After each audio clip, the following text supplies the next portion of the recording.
próxima convidada é a Eri Gavião. Ela é representante da etnia Gavião, que vem lá da região do Pará. Ela é uma representante de todas as mulheres indígenas, de todas as etnias daquela região. E nós não poderíamos discutir sobre valores éticos nesse mundo, sobre a transformação ética, sem ouvir qual é o pensamento dos povos originários, principalmente no Brasil. Airi, eu quero agradecer muito a sua presença aqui e estou muito honrado em poder falar com você.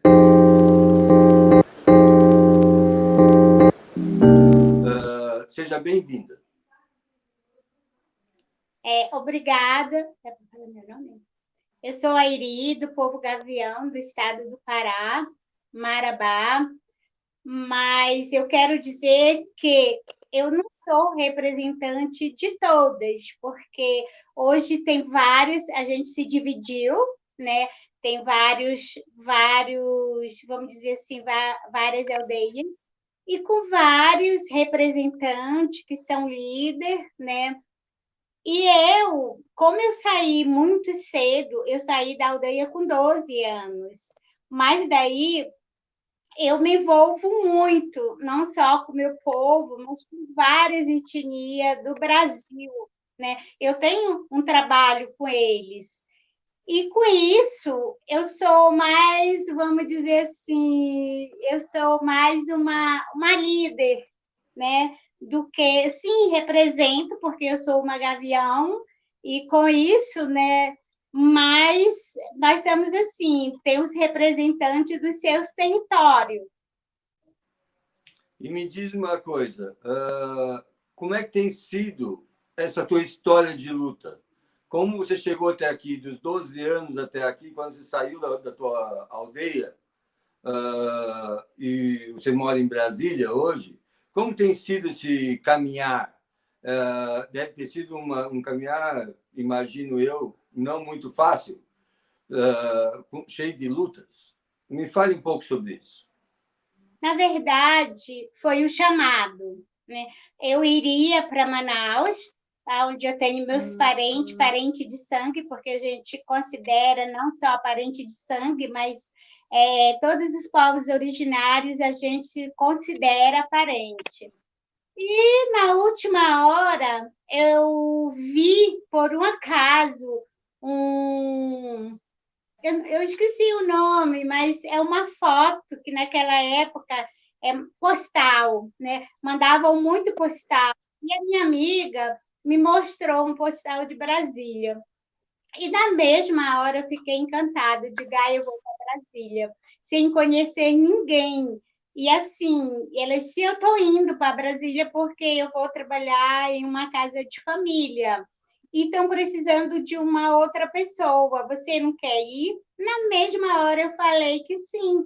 E assim, a minha tia, porque eu perdi minha mãe muito cedo, e quando eu falei que saí da aldeia com 12 anos, foi com 12 anos que eu conheci a cidade, foi com 12 anos que eu calcei um sapato, e foi com 12 anos que eu conheci luz, conheci geladeira, conheci caiambá, ou seja, caprim, dinheiro que eu não conhecia, né?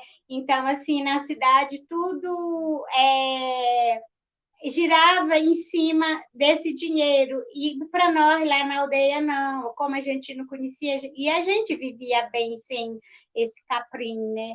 E para mim foi, assim, muito difícil. E foi difícil, mas eu creio, com a ajuda da minha ancestralidade, ela foi pondo, assim, tudo no caminho. E voltando a minha história, quando eu cheguei em Brasília, eu fiz 18 anos. No dia que eu fiz 18 anos, eu cheguei em Brasília.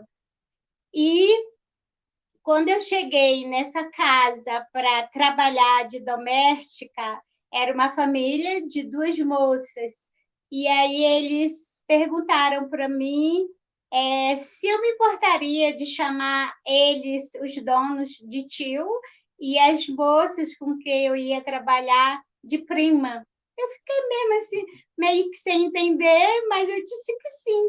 E aí eles falaram que ele não me queriam como doméstica, eles me queriam como uma pessoa da família. E aí foi, né? Eu fui, assim, como gosto muito de repetir, porque isso é força dos encantados, né? Da ancestralidade, para mim não poderia ser diferente. E aí, depois, com o passar do tempo, eu fui entender por que o meu chamado foi para cá, para Brasília, porque na época não existia FUNAI. Existia a Casa do Ceará, e lá era onde moravam os estudantes indígenas, e aí vinham os poucos povos que vinham na época, eles vinham para a Casa do Ceará. E eu conheci a Casa do Ceará, que dava apoio, e eu, com eles, dava apoios também para os outros parentes que vinham. E aí eu fui conhecendo cada vez mais povos originários que vinham para cá em busca, né, de, vamos dizer assim, em busca de melhorias. E com isso, eu fui conhecendo pessoas, eu sempre gostei de estar nos movimentos, ser voluntária, né, nos movimentos sociais, e eu conheci uma secretária de cultura que se chama Laísa Derni, e com isso, ela me chamou para fazer um trabalho de resgate da cultura dos povos Pataxó em Coroa Vermelha, junto com o saudoso embaixador Murtinho. E aí eu fui, eu aceitei, e de lá para cá foi assim, chamado em cima de chamado, né? E aí eu conheci vários outros povos que eu não conhecia, e eu não sei se você sabe, mas aqui em Brasília tem territórios, né? Já tem 2 territórios demarcados, e eu espero que tenha os outros que estão em andamento. E eu, assim, sou muito ligada a eles, né? Eu não moro com eles, mas eu vivo lá, e no que eles precisam, a gente se ajunta, a gente se ajuda, e com isso vamos buscando um pouco de melhoria para todas as comunidades, como eu já falei, não só aqui no DF, mas no Brasil. E aí, me diz um pouco, quais são as lutas hoje que você pratica ou que você enfrenta? Olha, a nossa luta, eu costumo dizer, não sou eu, mas nós todos, que a resistência, né? É resistir para existir. Essa é a nossa luta, e nós sempre vamos resistir, né? Porque a nossa luta é essa, é a nossa resistência.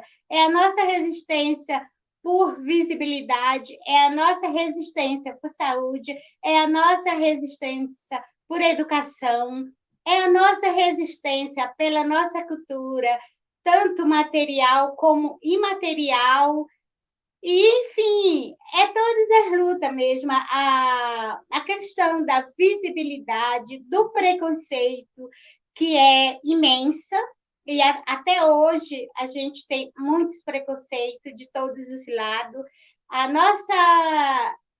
nossa visibilidade, a nossa luta também por trabalho, enfim, a nossa luta melhorou um pouquinho, mas creio que só está começando, né? E assim, a cada governo, não em todos, mas a cada governo que entra, a gente tem que lutar. E principalmente desse atual governo, que ele é anti-indígena, né? Porque, aliás, todos os que buscam o agronegócio diz que nós somos os entraves para ele, né? Mas eu acredito que nós não somos, porque se não fosse nós, povos originários, o que seria, né, dos nossos biomas, das nossas floras? Porque eles não pensam nisso, eles só pensam no agronegócio deles. Me diz uma coisa ali, e com toda essa pressão, principalmente agora que está acontecendo, você vê que o mundo está, na sua maioria, apoiando vocês, está mudando o pensamento, está diminuindo o preconceito, vocês têm mais aliados para a sua luta? Como que você está vendo? Porque nós estamos com diversas mudanças no planeta. Nós temos uma urgência planetária, nós temos as mudanças climáticas. Agora nós temos uma pandemia que nos leva a dizer que nosso modelo de crescimento não foi o mais certo. Nós temos muito a aprender com os povos originários na preservação e no tratar do planeta, no amar o planeta, no amar as coisas naturais, amar o rio, amar as aves, amar os animais. Me fale um pouco sobre isso agora, me dê um pouco de esperança aí. Olha, esperança a gente sempre tem. É como eu falei, a resistência, né, para a nossa sobrevivência. Mas no mundo, porque não é um mundo, né? Somos nós mesmos, seres humanos, que fazem as coisas acontecer. E o mundo está aí para a gente viver, né? Se a gente plantar coisas boas, só vamos ter coisas boas. Mas se não, se a gente plantar discórdia e ganância, é triste. Ari, falando sobre isso, eu queria queria que você me ensinasse alguma coisa, deixasse uma mensagem aqui. Vocês têm uma cultura que eu acho belíssima. Eu já tive a oportunidade de estar junto aos Yawanawá, lá no Acre, e eu fiquei lá por mais de uma semana e aprendi muito nessa semana.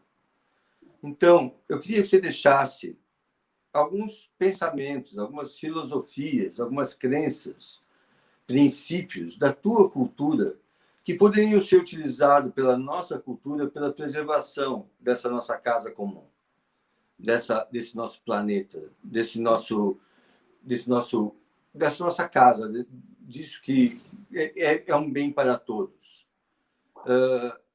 Por favor, você poderia compartilhar alguma coisa da sua cultura que a gente possa se agarrar e ajudar na nossa luta?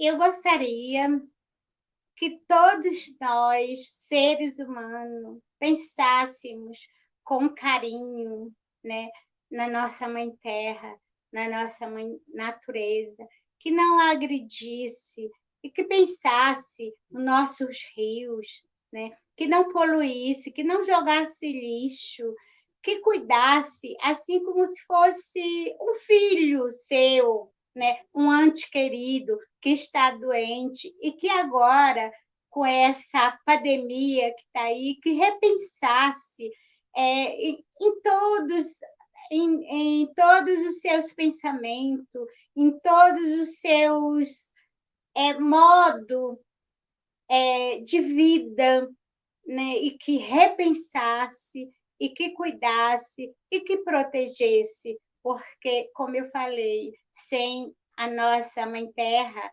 que é a mãe de todos nós, nada seremos e não sobrevivemos. Aí, muito obrigado mesmo por suas palavras e por todo o conhecimento e todo que você passou para a gente. Muito obrigado por você ser uma resistência e que essa resistência seja a sua luta, porque a sua resistência é a nossa resistência. Nós somos um só povo sobre essa terra. E muito obrigado por todo o teu esforço. Obrigado, e mais uma vez quero dizer que a minha residência é a Mãe Terra. Muito obrigado. O Perexó, Tupã e até a nós. O Perexó, Tupã e até a nós. Ó, Beru lá no alto. O Perexó, Tupã e até a nós. Obrigada. Estou dizendo que Deus aqui na terra, como no céu, Ele olha por todos nós.